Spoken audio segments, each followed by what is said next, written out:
na napalapit nun sa LGU? Is it lumapit or may naglapit sa atin? Mama? Sino yan? Ano po, dalawa po, both po, kami lalapit or may naglalapit sa amin, may group na gano'n. Supportive naman sila. Ang mostly yung aming pinaka-head dun sa chess club, yan sila ang lalapit. Tapos pag lumapit na sa isa na lang namin, share na kami. Meron din na kung mag-tutor namin sa ibang lugar, hindi naman lahat ay kasama, kami na yung lalapit sa kanila. Bali yung group na ng chess club? Oo, group na lang chess club. Ilan ba yung mga players sa chess club nyo ngayon? Medyo marami din po yung players. Yun, yung mga 20 plus yung estudyante ni coach. Pag nakumpleto lahat kasi po, minsan busy din yung mga estudyante. Sa may mga school. Ayun po. Yun yung ginagawa po namin. Tapos since na nag-start kami, dami na talaga naming nagastos para na lang talaga sa future ng bata. Yun na lang po. Kasi, siyempre, parang hindi mo isipin na, sa future, bali po yung, tulong, aside sa tulong ng LGU po, yun nga sabi ko, yung sariling bulsa namin, medyo marami-rami naman po yung naubos na, hindi na lang namin yung tinitingnan na lang po namin yung future niya, pagdating sa education niya. Yan po, nakakatulong naman po kasi may magiging scholar siya. Yes po, opo. Pagdating ng college niya. Pag-aagawan na po yan. Opo, totoo po yun. So, hindi lang basta-basta ang school po ang lumalapit. Meron ang lumalapit ngayon. Lumalapit. Minsan, tinatawagan na po siya. Talaga po? Grade 5 pa lang, tinatawagan Anong school na to? Parang excited ako. Anong mga school na ito? Ang una talagang tumawag sa kanya, university, National University. NU po. Talagang nililigawan na siya, grade 5 pa lang. Medyo ngayon ng NU? Medyo sa UAAP. Opo, UAAP. Tapos, Lasal. NU, Lasal po. Totoo po. Kinausap na po siya. Sa Isabela kami, kinausap po siya ng Lasal. Then after ni Lasal, kinuha talaga siya actually ng FEU. Yung FEU talaga to at naglaro na ng U up to. FEU? Opo. Kinuha na po talaga siya. Ano po yung offer nila? Is it 100% wala kang babayaran? Something ganyan? Or, yes. 100% wala kang babayaran.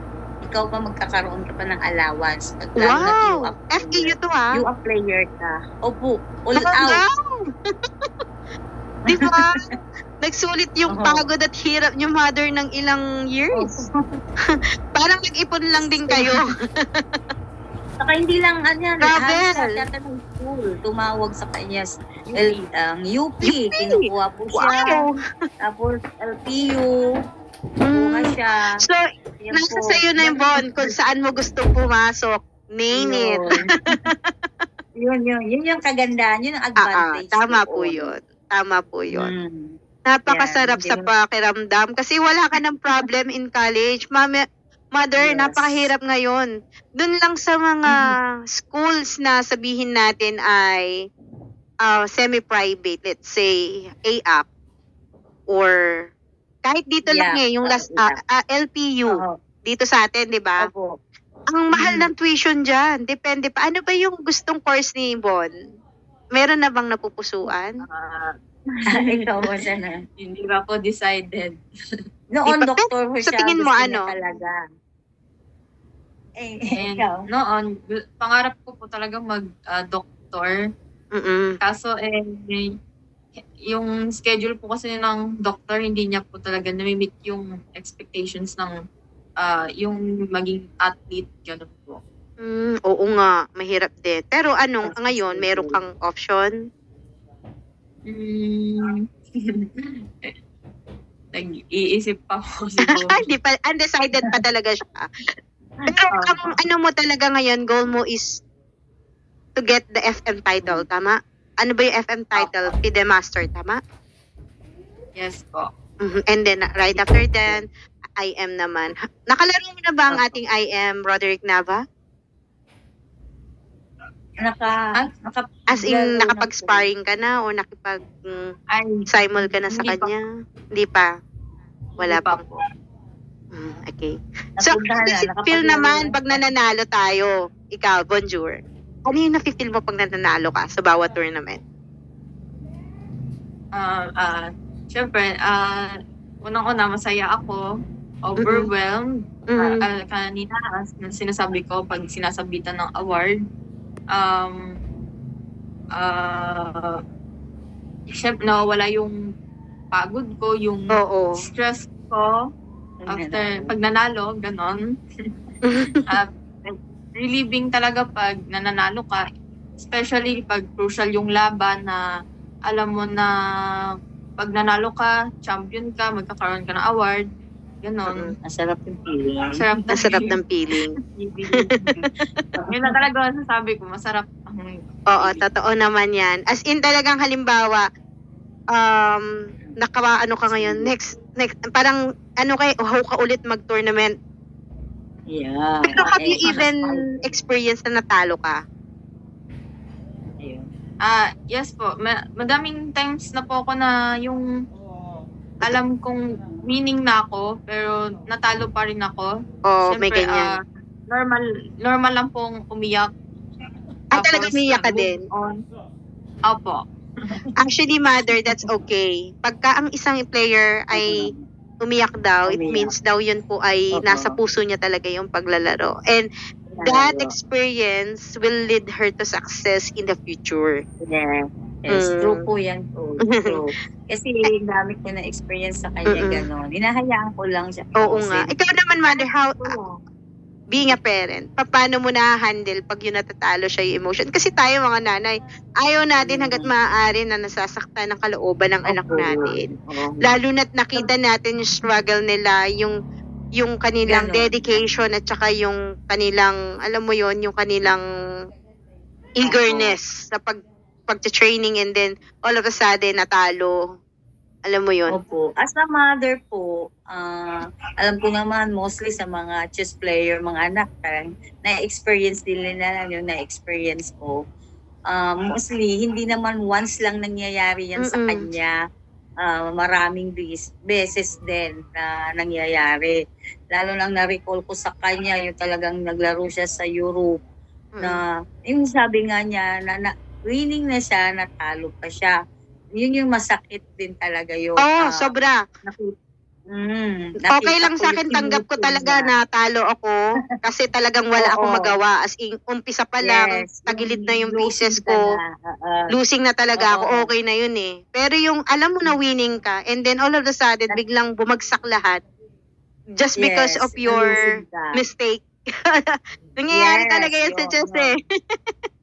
Nakita ko talaga yung reaction niya, yung kamay niya, paano niya sirain yung kanyang mga notation, yung maibuhos lang niya.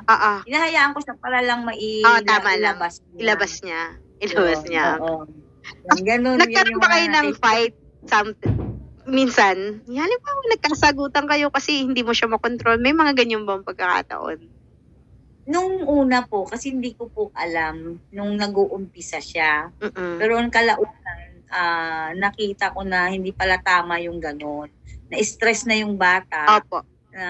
Parang na-advise ko rin sa iba yan na kapag nakikita kasi ako dun sa mga kapwa players na pinapagalitan, mayroon pang pinapalo, mga gano'n. May nakita talaga akong ganyan. Yes, coach. Pero hindi dapat yung gano'n. Advice ko lang sa mga parents na yung mga anak, yung anak na natatalo, dapat hayaan nyo lang siya umiyak. Tama. Ayan, ilabas yung emotion niya kasi just to acknowledge their feelings. Baga stress na sila, hindi na dapat i-stress, dagdagan pa natin sila ng stress. Siguro pwede natin sila pagsabihan, yun kasi yung na-learn ko, coach. Pwede natin na siguro siya pagsabihan pag yung okay na siya, yung wala na siya, tapos doon na tayo papasok. Ganun yung ginagawa ko sa kanya. Doon ako papasok na sabihin ko na yung dapat at hindi dapat. Ganun. Oo nga, tama naman. Kasi stress ang bata talaga. Opo, tama naman po yun. sobrang, as a parents talaga, if kung tayo ay mayroong mga bata or anak na sumasali sa ganyan, kailangan expecta natin matalo sila. Dapat handa tayo sa emotion nila. Kasi sabi nga sa behavior, kailangan i-acknowledge ang feeling ng bata. Kasi hindi nila alam yun eh. Isa lang naman ang gusto nila eh. Ang mga bata gusto lang lagi nanalo.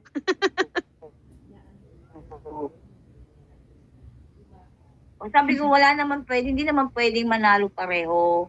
Yung dapat naiintindihan din nila. Tapos, yung as a parents kasi, masakit man sa kanila, mas masakit sa parents. Para sa akin, kung masakit sa'yo, masasakit sa parents. Totoo. So, kaya, kasi naranasan ko yan doon sa anak ko. Kasi yung support natin, iba eh. Tapos, mas nasasaktan tayo pag nakikita nating wasak na wasak din yung ating mga anak. Kasi hindi natin kayang kumbaga parang pakiramdam natin nagkulang tayo. Yun eh, kaya mas masakit sa part nating parents kasi parang sa tayo nagkulang, binigay naman natin, tas ganun pa yung kasi nag-expect nga tayo. Para bang gusto mong kuhanin na lang yung sakit. Para hindi na sila umiyak. Kasi talaga tayong parents, pag nakita umiyakan ba, ay naku, ayoko na. Yun na lang, ilibang na lang sila, pakainin na lang, ganun na lang. Para maano yung emotion. Ganun po. May wala po. Totoo po, totoo. Parents, ganun po. Ayan. Kainin na lang, ganun na lang. Para maano yung emotion. Ganun po. May wala po. Totoo po, totoo. Parents, ganun po.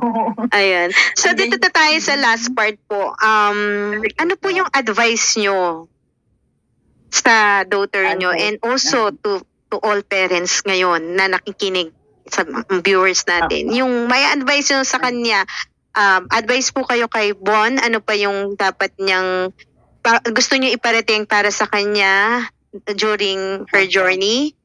And then, advice din po nyo sa parents na katulad ko, ano pa yung dapat naming matutunan as supportive parents? Ano pa yung maia-advise nyo sa amin?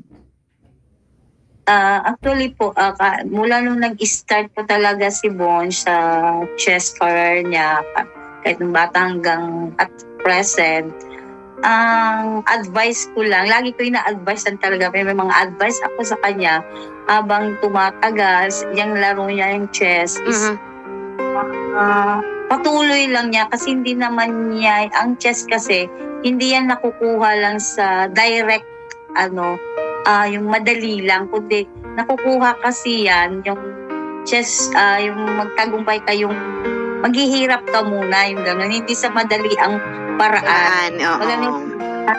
Yung pagtsatsaga mo, yung patient mo. Yan. Walang yung tip of iceberg ba yon? Lahat ng hard works mo nasa ilalim. Tapos ang nakikita lang ng tao yun. Chess is hard working talaga yan. Talaga, totoo hindi yan. Hindi yan makukuha sa easy way. Hindi yan. Di ba kasi may mga parents na, hindi na kasi nananalo ganyan. So, hindi ganon. Commitment talaga. Hindi yan nakukuha. Commitment mo, step by step, yan. Tapos, yung maturity mo, and ang number one talaga, attitude mo. Yun yung sinasabi ko kay Bonjour, yung advice ko sa kanya, yung attitude, yung character mo. Hindi ka magtatagumpay yan kung wala yung, tingnan mo yung attitude mo. Always stay on the ground. Yes, yung integridad mo, yung honestly mo. Exactly. Sabi ko sa kanya, yung commitment nga niya, then sipag, ang sala niya, na hindi siya magsasawa, and all the above, na kung gumagaling ka na, tingnan mo yung puso mo, yung humbleness mo. Sabi ko sa kanya, it's a process, it's a learning. Kahit magaling ka na, andyan pa rin yung learning, gano'n, yung submission mo. Totoo po yun. Yun yung lagi ko ina-advise kay Bons, yan. Siyempre po yung prayer niya. Yung kanyang strength. Doon tayo kukuha ng strength kasi niya, yung wisdom. Sabi ko, hindi lang yung sarili mong strength, kundi hiningi ka talaga din ng wisdom kay Lord. Sabi ko pa niya. Yun yung humbleness mo. At saka yung integrity talaga. Number one na may nag-advise sa amin sa matataas na grandmaster na kapag gusto mo yan, sabi niya, tapos maabot mo yung katagumpayan mo, kailangan yung yung honesty mo, yung malinis lahat, sabi nga ganon. Yung desire mo, yan, ibibigay talaga yung desire mo. Exactly. Yun din advice ko advice ko sa mga parents, mga magulang, nakikita tayong nakaalalay sa mga anak natin. So, hindi nila, lalo na sa mga anak natin, hindi nila nakikita yon. Tayo yung magugulang nag-guide sa kanila. Yun ang nakikita ko yung journey. I-guide, hindi na ito pala tama. Anak, hindi na tama, ito yung dapat.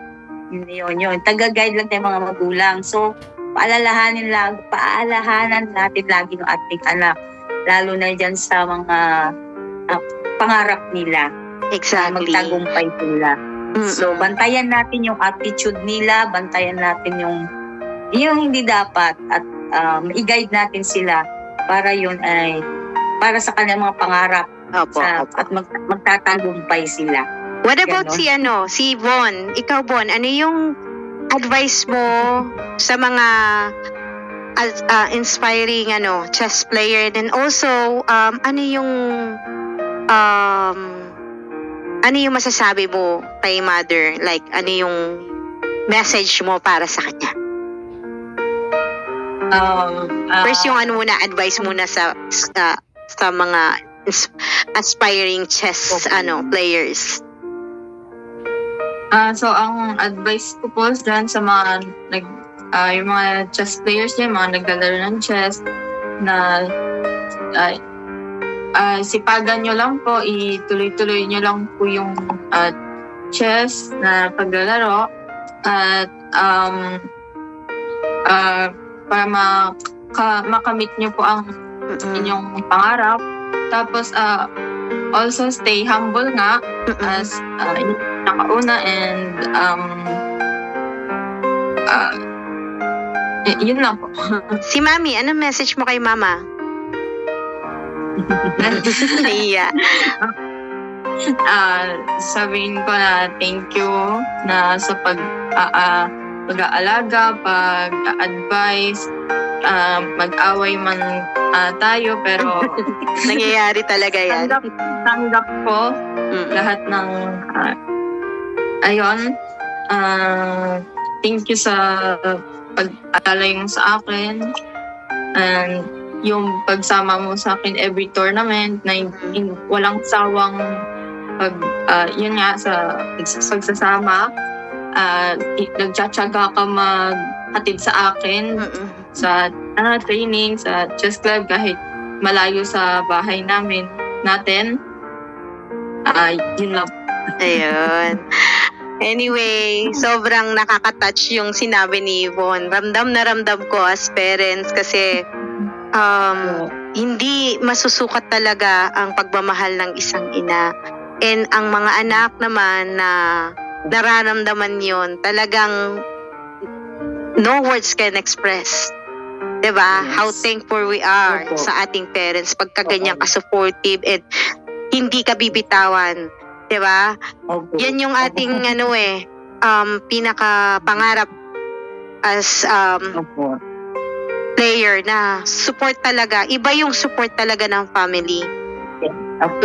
Iba po talaga yung support. Pag yung iba kasing player, may mga namimit akong player na talagang nasa passion naman nila yung paglalaro. However, parang hindi sila nabibigyan pansin.